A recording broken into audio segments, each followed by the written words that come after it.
Hello दोस्तों, स्वागत है आप सभी का हमारे YouTube channel study with smartness में। आज के इस लेक्चर में हम फिजिक्स के एक बहुत ही इम्पोर्टेंट टॉपिक प्रकाश अथवा लाइट के बारे में डिस्कस करने जा रहे हैं। दोस्तों ध्यान से इस पूरे वीडियो को देखिएगा और समझने की कोशिश करिएगा कि आखिर प्रकाश होता क्या है, और इससे रिलेटेड हम सभी तरह के क्वेश्चंस को आगे सॉल्व करेंगे। उससे पहले हम जान लेते हैं प्रकाश के बारे में थोड़ी सी इन्फॉर्मेशन।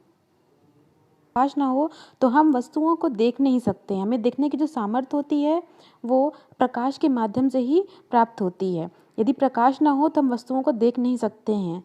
यह एक प्रकार की ऊर्जा होती है जो विद्युत चुम्बकीय तरंगों के रूप में ही गमन करती है। अर्थात जो प्रकाश है वो एक तरह की विद्युत ऊर्जा है, विद्युत चुम्बकीय तरंगों के रूप में जो गमन करती है।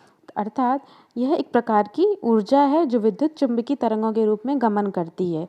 इसका एक दूसरी प्रायोरिटी है कि जो प्रकाश है एक प्रकार की अनुप्रस्थ तरंग होती है। दोस्तों क्वेश्चंस एग्जाम में ज़रूर ऐसे आते हैं कि प्रकाश किस तरह की तरंग है, अनुप्रस्थ या फिर अनुदैर्घ्य। तो इसका आंसर है कि प्रकाश एक प्रकार की अनुप्रस्थ तरंग होती है। इसके बाद एक दूसरा इंपॉर्टेंट टॉपिक है, पॉइंट है कि प्रकाश का वेग सबसे अधिक कहाँ होता है। तो प्रकाश का वेग सबसे अधिक निर्वात में होता है। पहला पॉइंट है कि ये अनुप्रस्थ तरंग है, और दूसरा पॉइंट है कि इसमें सर्वाधिक जो वेग होता है प्रकाश का वो निर्वात में होता है। निर्वात अर्थात जहाँ पर किसी भी चीज़ की अनुपस्थिति होती है, जहाँ पर वायु, हवा, कण किसी प्रकार का कोई भी अंश नहीं पाया जाता है, उसे निर्वात कहते हैं। यहाँ पर हमने विभिन्न माध्यमों में प्रकाश की चाल को दर्शाया गया है। एग्जाम पॉइंट ऑफ व्यू से सारे के सारे जितने भी पांचों टॉपिक्स हैं ये बहुत इंपॉर्टेंट है कि किस माध्यम में प्रकाश की चाल कितनी होती है। तो यहाँ पर जितने भी चीज़ें और एनालिसिस किया गया है वो मीटर प्रति सेकेंड की दर से किया गया है। तो इस बात का आप ध्यान रखिएगा कि निर्वात में जो है प्रकाश की चाल 3 गुणा 10 की पावर, जी हाँ दोस्तों, ये 10 की पावर में 8 लिखा हुआ है, 10 की पावर में 8। जी हाँ, तो निर्वात में प्रकाश की जो चाल होती है 3 इंटू 10⁸ मीटर पर सेकेंड होती है। इसके बाद पानी में 2.25 इंटू 10⁸ मीटर पर सेकेंड। कांच में 2 इंटू 10⁸ तारपीन के तेल में 2.04 इंटू 10⁸ और नाइलॉन में प्रकाश की चाल होती है 1.96 इंटू 10⁸। जी हाँ दोस्तों, इसका आप स्क्रीनशॉट लेकर सेव कर सकते हैं। ये पांचों जो भी आपके मेजरमेंट है प्रकाश का वो आपको याद होने चाहिए। चलते हैं आगे। सर्जन करती हैं, जो स्वयं प्रकाश देने में समर्थ होती हैं वही प्रदीप्त वस्तुएं कहलाती हैं। जैसे कि हमारा सूर्य हो गया, विद्युत बल्ब, लालटेन, तारे, जलता हुआ कोयला इत्यादि, इन सब में स्वयं का प्रकाश होता है, इसलिए ये प्रदीप्त वस्तुएं कहलाती है। दूसरी होती हैं अप्रदीप्त वस्तुएं। तो अप्रदीप्त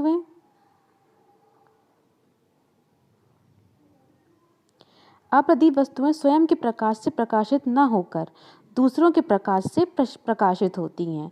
ये ऐसी वस्तुएं होती हैं जिनमें स्वयं का प्रकाश नहीं होता और ये अपना प्रकाश स्वयं से उत्पन्न नहीं कर सकती हैं। ये जैसे कि चंद्रमा, ग्रह, मेज, कुर्सी इत्यादि। चंद्रमा, जी हाँ दोस्तों, चंद्रमा जरूर हमें रात में चमकता प्रतीत होता है, किंतु वह स्वयं के प्रकाश से नहीं अपितु सूर्य के प्रकाश से प्रकाशित होता है। यही होती हैं अप्रदीप्त वस्तुएं। उसके बाद है आवृत्ति या तरंगदैर्घ्य। प्रकाश की आवृत्ति या तरंगदैर्घ्य की जो हम बात करते हैं तो ये प्रकाश के रंग को निर्धारण करने के लिए आवश्यक होती है। जी हाँ दोस्तों, प्रकाश की जो आवृत्ति होती है, तरंगदैर्घ्य होती है, उससे प्रकाश का रंग निर्धारण किया जाता है। तीसरा है इसमें ध्रुवीकरण या कंपन का कोण। ध्रुवीकरण अर्थात जिसे सामान्य परिस्थिति मानव से अनुभव नहीं किया जा सकता है। ध्रुवीकरण होता है कि प्रकाश किस रास्ते से आकर मुड़ रही है, तो उसे ही हम ध्रुवीकरण कह रहे हैं। फिर चौथा अपना पॉइंट है पदार्थ की तरंग द्रव्य द्विकता के कारण प्रकाश एक ही साथ तरंग और द्रव्य दोनों के गुण प्रदर्शित करता है। देखिए दोस्तों, बहुत ही अच्छा सिद्धांत है तरंग द्रव्य द्विकता का सिद्धांत। इसमें यह है कि जो प्रकाश है वह कणों के रूप में भी कंपन करते हुए आगे बढ़ता है और इसके अलावा तरंग के रूप में भी कंपन करते हुए आगे बढ़ता है। यही प्रकाश का द्विकणिक सिद्धांत या तरंग द्रव्य द्विकता का सिद्धांत है। दोस्तों इसे आइंस्टीन ने प्रतिपादित किया है इस तरंग द्रव्यता के सिद्धांत को। तो इसे आप अच्छे से याद कर लीजिएगा। जो डेटा दिया हुआ है उसे आप अच्छे से याद करिएगा दोस्तों। 8 मिनट 19 सेकेंड का समय लगता है सूर्य से पृथ्वी तक एक प्रकाश के पुंज को पहुंचने में। नेक्स्ट है हमारा कि इसी प्रकार चंद्रमा से जो परावर्तित होता है प्रकाश, देखिए चंद्रमा के पास स्वयं का प्रकाश तो है नहीं, तो जो सूर्य का प्रकाश चंद्रमा तक पहुंचता है और परावर्तन के बाद चंद्रमा से जब पृथ्वी तक पहुंचता है तो उसे पृथ्वी तक पहुंचने में 1.28 सेकेंड या फिर 500 सेकेंड का समय लगता है। जी हाँ दोस्तों, इसे ज़रूर नोट डाउन करिएगा, 1.28 मिनट्स या फिर 500 सेकेंड्स का समय लगता है पृथ्वी से चंद्रमा से पृथ्वी तक प्रकाश को पहुंचने में।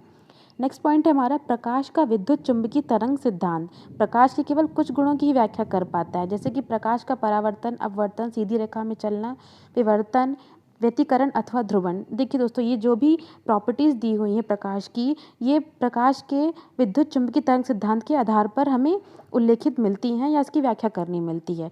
प्रकाश के विद्युत चुंबकीय तरंग सिद्धांत की, क्योंकि प्रकाश जो है एक विद्युत चुंबकीय तरंग जिसमें विद्युत का भी गुण होता है और चुंबकत्व का भी गुण पाया जाता है। तो इन सभी गुणों के माध्यम से प्रकाश जो है, प्रकाश में परावर्तन होता है, अपवर्तन होता है, सीधी रेखा में गमन होता है, विवर्तन, व्यतिकरण, ध्रुवण आदि सब जो हैं ये विद्युत चुंबकीय तरंग सिद्धांत के अनुसार कार्य करते हैं। लेकिन इसके अलावा भी प्रकाश में और भी गुण होते हैं जिसके बारे में आगे दर्शाया गया है कि प्रकाश के कुछ गुण ऐसे भी हैं जिनकी व्याख्या तरंग सिद्धांत के आधार पर नहीं की सकती।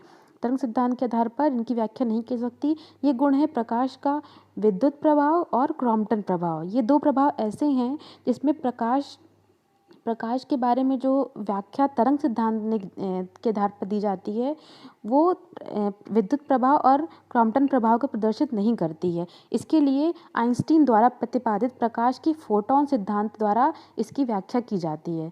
देखिए दोस्तों, हमारा प्रकाश का विद्युत प्रभाव और क्रॉम्पटन प्रभाव दो ऐसे प्रभाव हैं जिनकी व्याख्या करने के लिए आइंस्टीन ने अपना फोटॉन का सिद्धांत दिया है।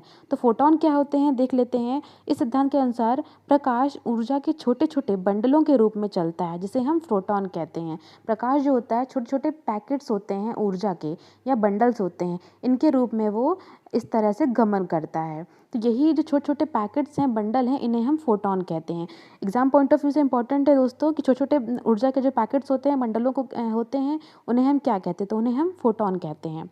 वास्तव में ये दोनों प्रभाव प्रकाश की कण प्रकृति को ही प्रकट करते हैं, कण प्रकृति को ही प्रकट करते हैं। इसमें देखिए कि बहुत ही इंपॉर्टेंट पॉइंट दिया गया है। सर्वप्रथम रोमर नामक वैज्ञानिक ने बृहस्पति ग्रह के उपग्रहों की गति को देखकर प्रकाश का वेग ज्ञात किया था। यदि दोस्तों एग्जाम में आपसे पूछा जाता है कि प्रकाश का वेग या प्रकाश की चाल सर्वप्रथम किसने ज्ञात की, तो इसका आंसर होगा वैज्ञानिक रोमर ने को ही हो सकता है। जी हाँ दोस्तों, जब चंद्रमा होता है वो, ये बीच में आपका चंद्रमा दिया हुआ है, वो यदि सूर्य और पृथ्वी के बीच में आ जाता है तो सूर्य का जो प्रकाश है वो हमें पृथ्वी तक नहीं पहुंच पाता, क्योंकि वहाँ पर चंद्रमा की छाया पड़ने लगती है। और ये चंद्रमा कब हमें फुल मून दिखाई देगा, फुल मून नहीं दिखेगा, ये होता है अमावस्या की तिथि। अमावस्या के दिन ही हमें सूर्य ग्रहण दिखाई देता है। इसी तरह से हमारा चंद्र ग्रहण होता है, लूनर एक्लिप्स, जब पृथ्वी सूर्य तथा चंद्रमा के बीच आ जाती है। जब पृथ्वी जो है वो सूर्य और चंद्रमा के बीच आ जाती है तो सूर्य से निकलने वाला प्रकाश चंद्रमा तक नहीं पहुंच पाता है और ऐसी स्थिति में चंद्र ग्रहण होता है और यह पूर्णिमा को ही संभव है। जी हाँ दोस्तों, याद रखिएगा, जो चंद्र ग्रहण होता है वो पूर्णिमा को होता है, लेकिन जो सूर्य ग्रहण होता है वो अमावस को होता है। तो आप जो ये इसका लीनियर सिस्टम है इसे आप ज़रूर याद करिएगा कि चंद्र ग्रहण में किसका प्रकाश चंद्रमा तक नहीं पहुंचता या पृथ्वी तक नहीं पहुंचता, ये बात आवश्यक है। तो चंद्र ग्रहण में पृथ्वी बीच में होती है, सूर्य चंद्रमा बीच में होते हैं, किनारे होते हैं। और इस तरह सूर्य ग्रहण में चंद्रमा बीच में होता है और सूर्य और पृथ्वी किनारे होते हैं। तो इन बातों का विशेष ध्यान रखिएगा दोस्तों।